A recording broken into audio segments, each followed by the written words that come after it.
Hey everybody, this is Russ from Retro Game Core. Today we're going to review this device. This is the ODROID Go Ultra. Now before we get started with the review, let me give you a quick history lesson. The company that made this device is called HardKernel, and they've been making single board computers for several years now. And they've also made a few handhelds as well. Probably the most important of them was the ODROID Go Advance. That one came out in early 2020, and it was the first handheld that featured the RK3326 chipset. That's the same chip that inspired a bunch of other handhelds like the Amlogic RG351 series and some of the Powkitties as well. Well, after the ODROID Go Advance, they released the ODROID Go Super in early 2021. This one had a 5-inch display and is very similar to the one we're looking at here today. And as you can imagine, that one also inspired some other models like the Powkitty RGB10 Max. And so that leads us here today with the new ODROID Go Ultra. This one has the exact same shell and most of the same components as the ODROID Go Super, but it now features a new chip, the hefty Amlogic S922x. And you may have heard of that chip before because it's one of the most powerful chips available for Android TV boxes. For example, the Beelink GT King Pro, as well as by extension the Super Console X King, both use that same chip.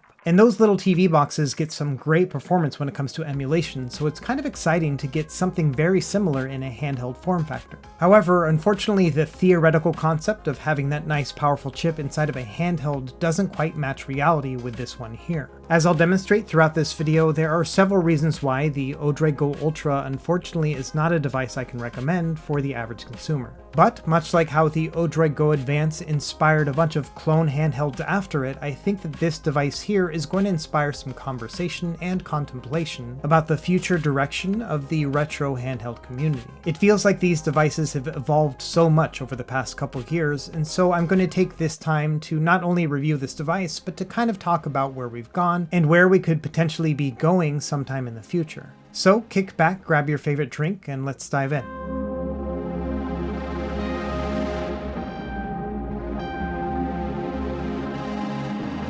Alright, as always, we'll start with the specs. As we mentioned earlier, this one has the Amlogic S922x chipset. That includes 4 A75 cores and 2 A53 cores. As far as RAM, they've doubled it from the ODROID Go Super. It now has 2 gigs of LPDDR4 RAM. This device also has 16 gigabytes of eMCC flash internal storage. In fact, unlike the ODROID Go Advance and ODROID Go Super, it actually has firmware already baked into that internal storage. Now, as far as I can tell, this has the exact same display as the ODROID Go Super. It is 5 inches, 854 by 480 pixels, and a 16 by 9 aspect ratio with a TFT LCD display. It should be noted that this does not have a touchscreen, so if we ever get Android working on this device, it's going to be a bit of a bummer. It has the same 4000 mAh battery that was on the previous console, and while the ODROID Go Super would give you about 10 to 12 hours of battery life, this one's going to give you about 4 to 6. As far as connectivity, we have some GPIO interfaces on the top, as well as a USB-C and USB-A port. It does not support Wi-Fi or Bluetooth out of the box, but it can be used via a USB dongle, and it also has a headphone jack. Now, in terms of pricing, this is marketed as a cheaper device. It's $111 on the HardKernel website. However, when you start factoring in shipping from South Korea, it gets very high. On average, it's about $50 or $60 per order, depending on where you live. In fact, the shipping is so high that I went with a reseller named Ameridroid. This website specializes in single-board computers, and they ship out of the US. And so this one here cost me $132 plus another $18 for shipping. And so at the end of the day, I paid about $150 to get the ODROID Go Ultra. It comes in 2 different colors. There is a solid gray color as well as a clear one. My initial ODROID Go Super had one of those gray cases and I really didn't like it. It attracted a lot of fingerprints. And so for my order, I decided to go with the clear one instead. Now, once the ODROID Go Ultra was in stock with Ameridroid, they shipped it right out, and it took maybe 3 or 4 days to get to me. The packaging here is nothing to write home about. It's very similar to what was found on the ODROID Go Super. Inside, we have a very unique USB charging port. So the one that only has a USB-A port will plug into your charger, and then the other 2 are going to charge the device. Apparently, this has to do with some sort of wiring shortcut, but basically, in order to get fast charging, you have to use both at once. I don't think that's a huge deal, but it is kind of a bummer that you have to use a special cord for one single device.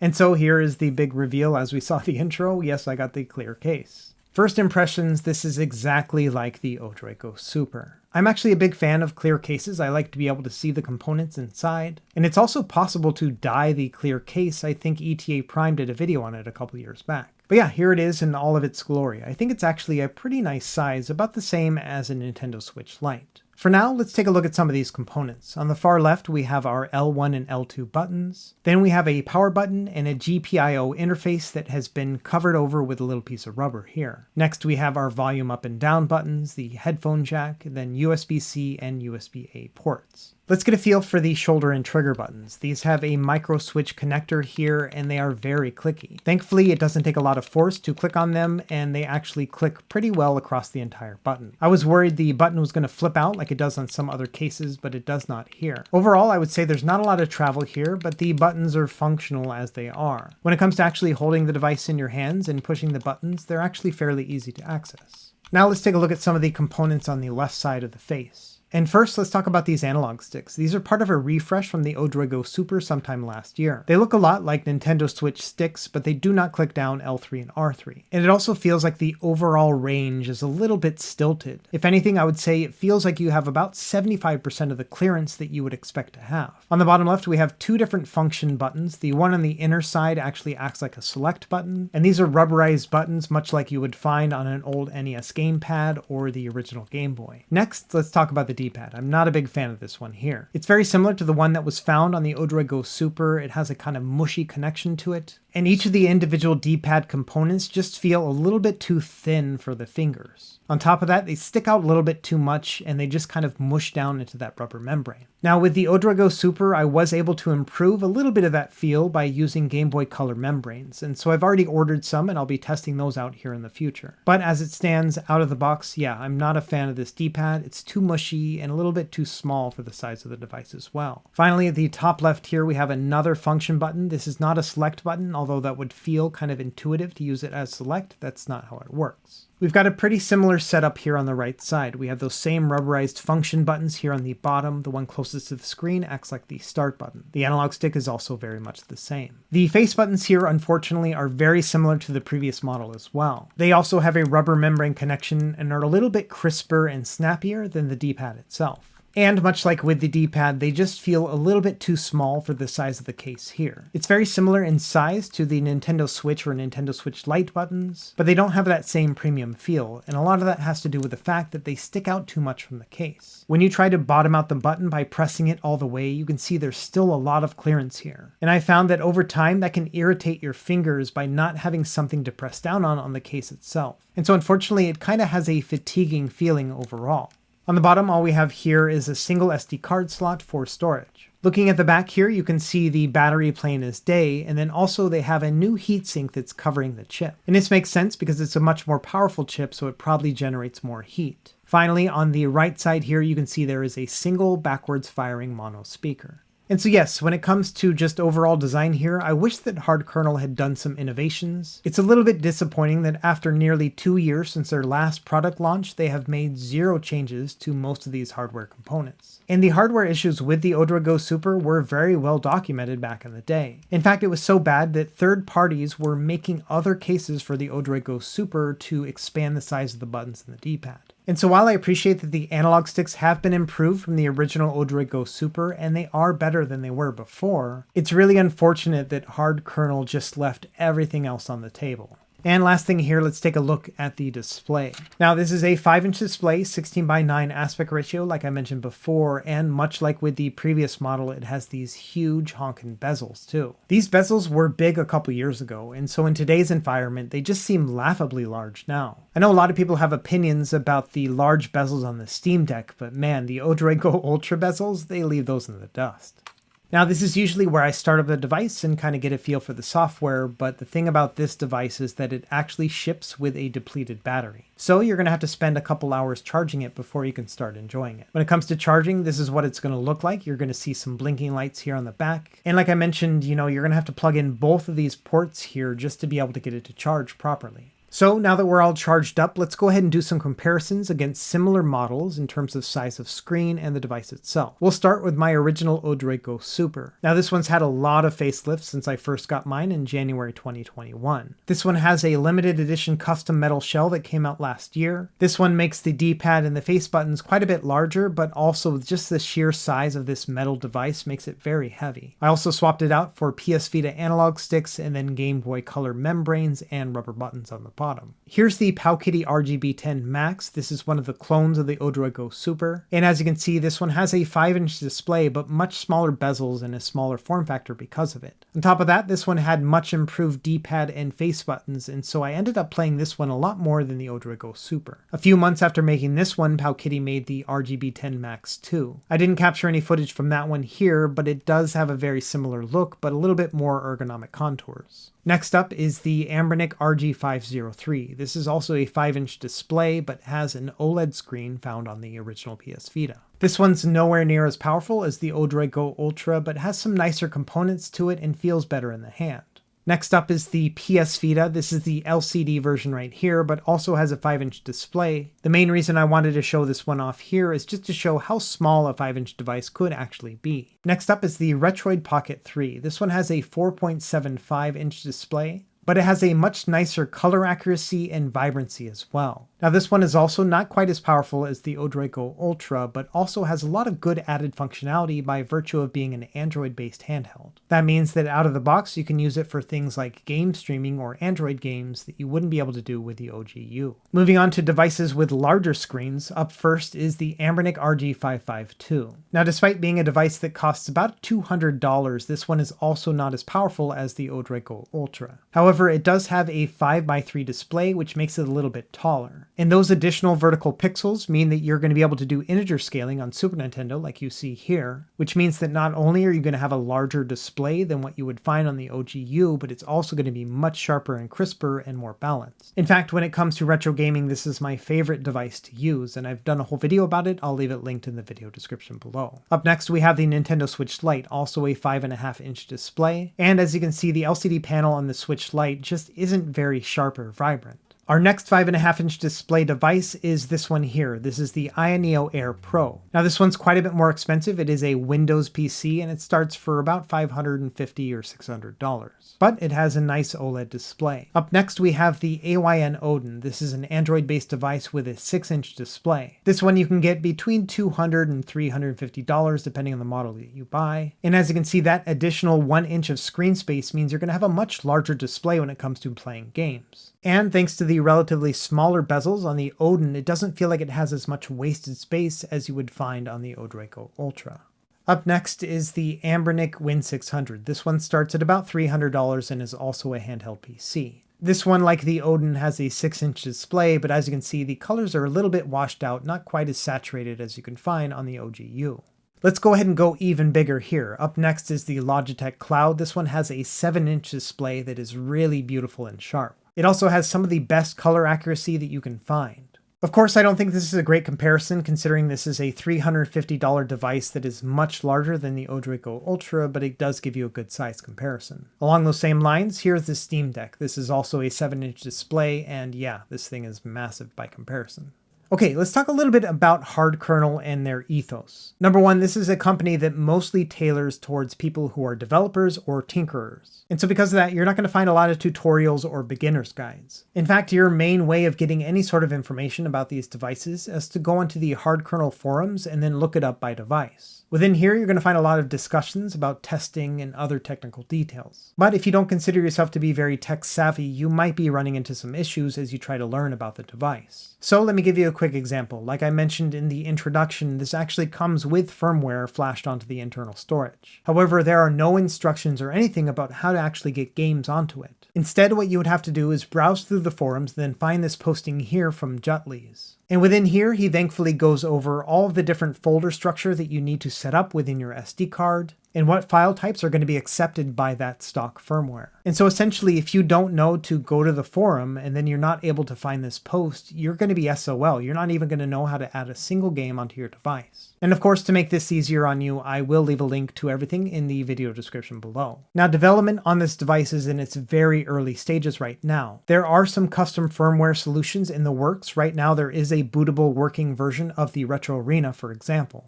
And so what I plan on doing here is I'm going to wait a couple months until we have more fleshed out custom firmware options, and then I'll showcase all of them in one large video. And I've heard that custom firmware developers like Emulec and Jealous and even Batacera might be working on builds for this device in the future. And so if you are interested in getting this device, then I would keep a lookout for that video in the future. For now, let's go ahead and go through the stock firmware experience. This is using a baseline version of Emulation Station, and the options that you can find within here are extremely bare bones. There are some options within here. For example, you can change the volume and the brightness of the display, and if you use a USB dongle to connect to your local Wi-Fi, you will be able to do things like scraping some media art or connecting to a computer via SSH. However, other than that, there really are not a lot of options. You can make some custom game collections, but that's it. So for example, you cannot change anything to do with the emulators themselves. For example, you can't pick an alternate core, and you wouldn't be able to do things like setting the aspect ratio or anything else like that. Unfortunately, those options are just not available within this version of Emulation Station.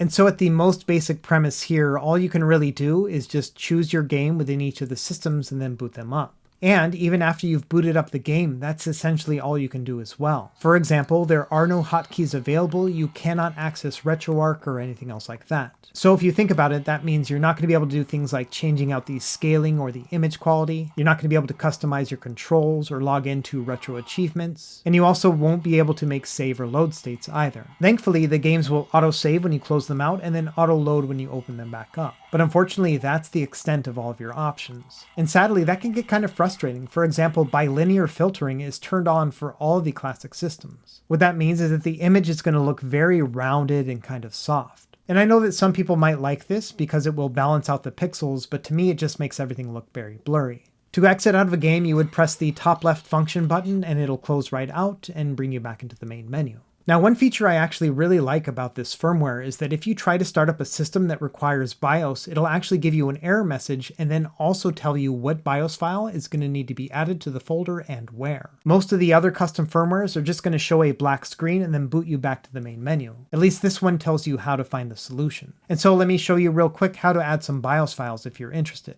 First thing is you're going to need a Wi-Fi dongle and then plug that directly into the USB-A port. From there, you're going to want to go into the configuration menu, and then there's going to be an option on the bottom called Wi-Fi. From there, you'll just want to add your local Wi-Fi connection, and then once it's connected, go into the internet settings and make note of your IP address. I'm going to do the next part on my Mac because I'm lazy and I don't want to start up my Windows machine, but this is going to work like any other FTP client. Within the server, you're going to use that IP address that you just got from your device, and then the username and password are both going to be the word ODROID. From there, it's going to log you right into the device. Now, the first thing I noticed in that main folder is that all of your autosave states are actually being saved directly into this main folder, which means that if you do play this device for, say, a couple months or whatever, this thing is going to get chock full of all those different save states. And that's kind of a bummer because it's going to clog up this main home screen over time. They really should have moved these into a subfolder. Either way, what you want to do here is go into the root folder of your IP address, go into the options folder, and then find the libretro one. And within here, you're going to see a bunch of all the different RetroArch cores that they're using, and then within each of these you'll have to put the requisite BIOS files. And like I mentioned, the ODROID Go Ultra itself will tell you what files you need to add. So for example, here are the PlayStation 1 files, and here's what you would find on the Sega CD. And so when it comes to systems like PS1, Sega CD, Dreamcast, and Saturn, you'll have to add those BIOS files manually. But after you have them added, it's just going to be as simple as trying to boot up that same game, and then you'll actually see the BIOS boot logo instead. So as you can see here, I've got Sega CD up and running.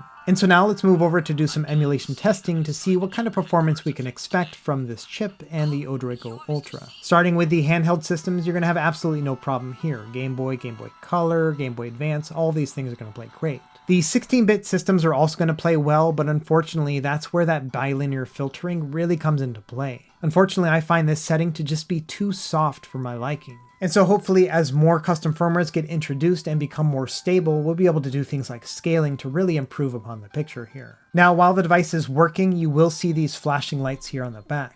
And on the gray case, it's not going to be that big of a deal, but if you're trying to play this at night with the clear case, they are going to get very bright. In fact, on my original ODROID Go Super, I covered these up with some electrical tape. Now, one thing of note here is that the audio quality on here seems to be improved over the original ODROID Go Super. Let me turn up the volume here so you can get a better listen.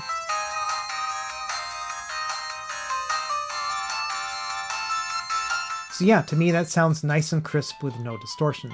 However, when you're actually holding the device, it will muffle the sound because it's facing backwards.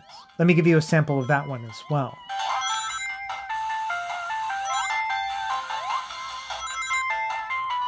And so yes, when it comes to some of these older systems, things like Super Nintendo or Sega 32X, or even some old school arcade games, you're going to have absolutely no problem here. However, all of these systems played perfectly fine on the RK3326 chip found in the ODROID Go Super as well. And so it's really of no surprise to me that these games are all playing just fine. Another aspect to consider when you think about the fact that the stock firmware doesn't allow you to change controls or any other settings is that some of these are not properly configured. For example, when playing arcade games, the D-pad is completely disabled. And so if you want to play any sort of arcade-style fighting games, your only option is to play it with the analog stick. You cannot do any D-pad based gaming. That being said, using the analog stick for arcade games isn't as bad as I thought it would be. In fact, the stiffness of the arcade stick makes it feel a little bit more precise as I'm using it.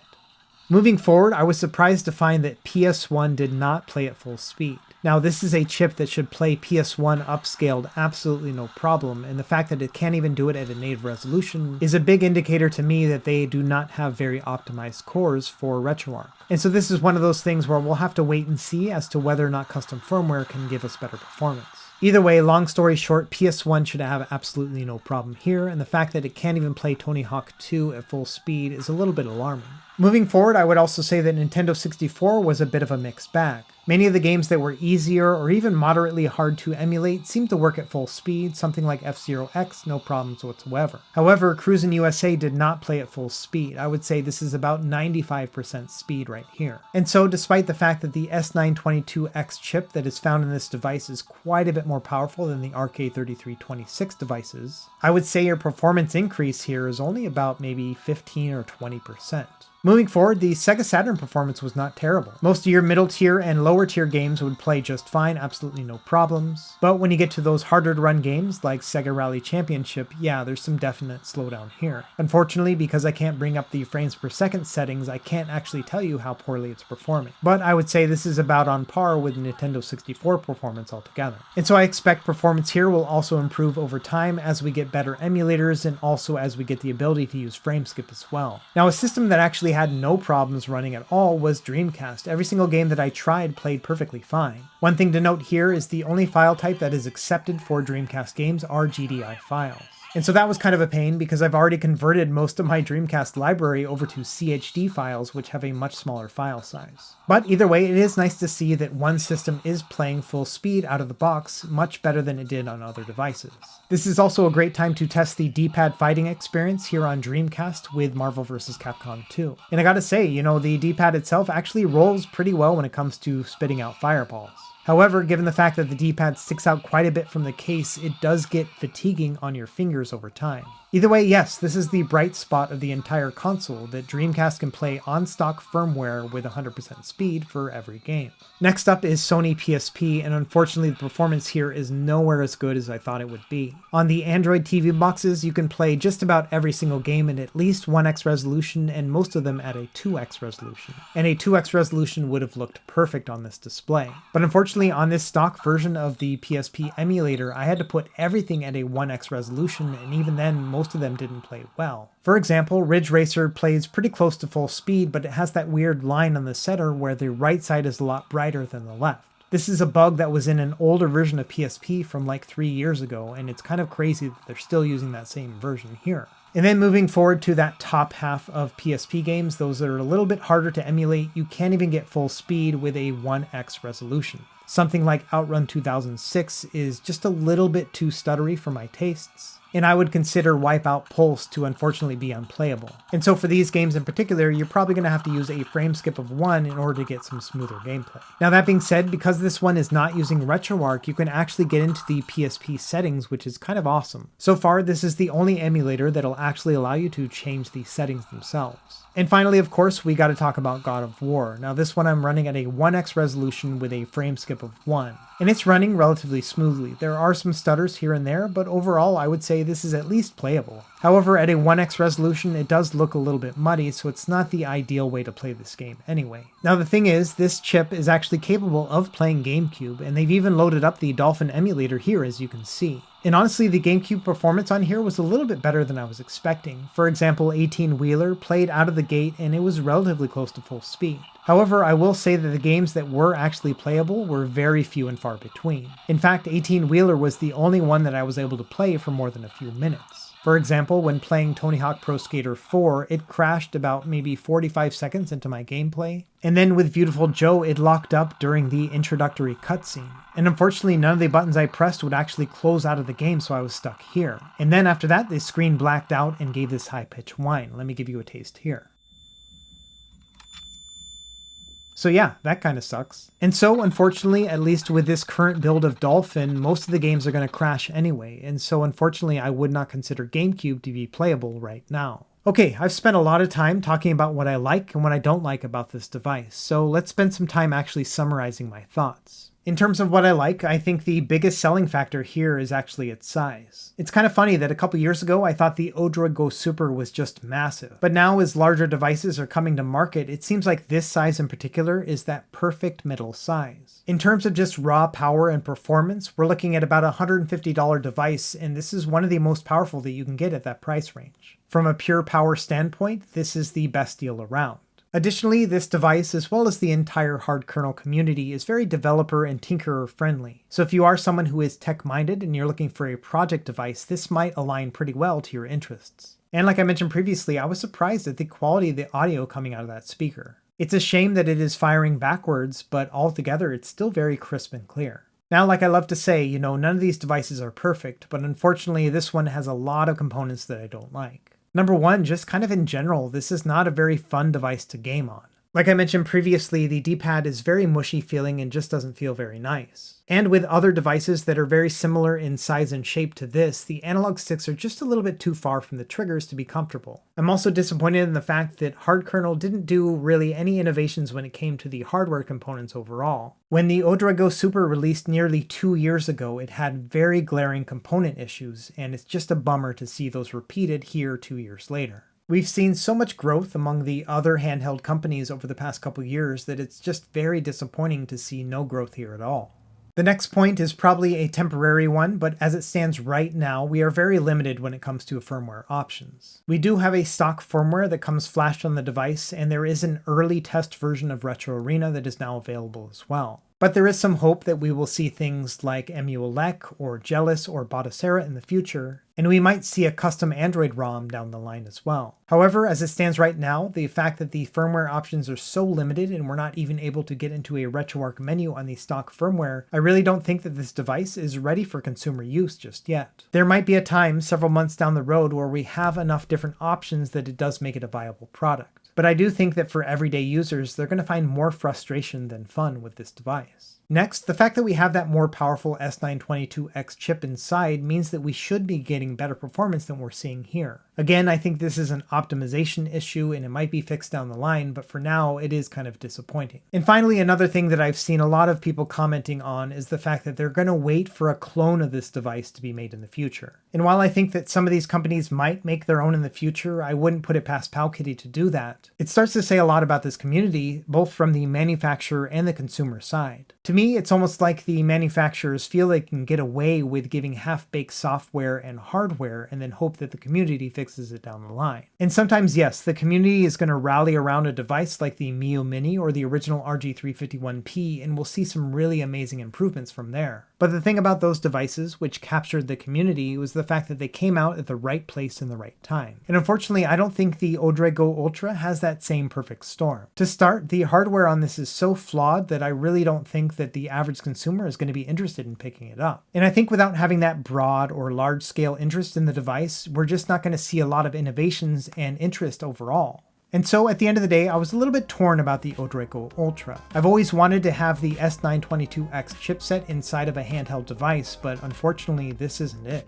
I appreciate that they made some adjustments to the analog sticks and they do feel better than they did before. However, the D-pad, the face buttons, even these bottom function buttons and the shoulder buttons could all have done with a little bit of innovation as well. At the end of the day, this feels a lot like an ODROID Go Super that happens to have a more powerful chip. And while that would have been awesome a couple years ago, I think this is too little too late. To give you an example, I'm going to bring up the Retroid Pocket 3 again. This is a device that came out a couple months ago and was actually manufactured sometime last year. But in roughly the past 2.5 years that the ODROID Go Advance and the Retroid Pocket 2 have been out, we've seen some major upgrades from Retroid. They've improved most of the components here. The face button and the D-pad are much better than they were before, and they've also given us a better screen with touch capability. On top of that, this device has native Wi-Fi and Bluetooth support, can also do HDMI out, and has stacked shoulder buttons which are very comfortable to hold. And not to mention the fact that it only needs a single USB-C port to charge, and it has dual stereo speakers. And so over the past couple years, these are the innovations that we've been seeing from a lot of these retro handheld manufacturers. And so when a company like HardKernel releases a quote-unquote new device that has a new chip and no other upgraded components, it leaves me thinking that they are not really even trying to sell these units in the first place. And while I completely understand that they are a more tinkerer and developer-friendly company, I think it's a wasted opportunity that they didn't take the time to make this accessible to everyone as well. And so in the end, unless you are someone who wants a hobby project to work on, I do not recommend the ODROID Go Ultra as an everyday device.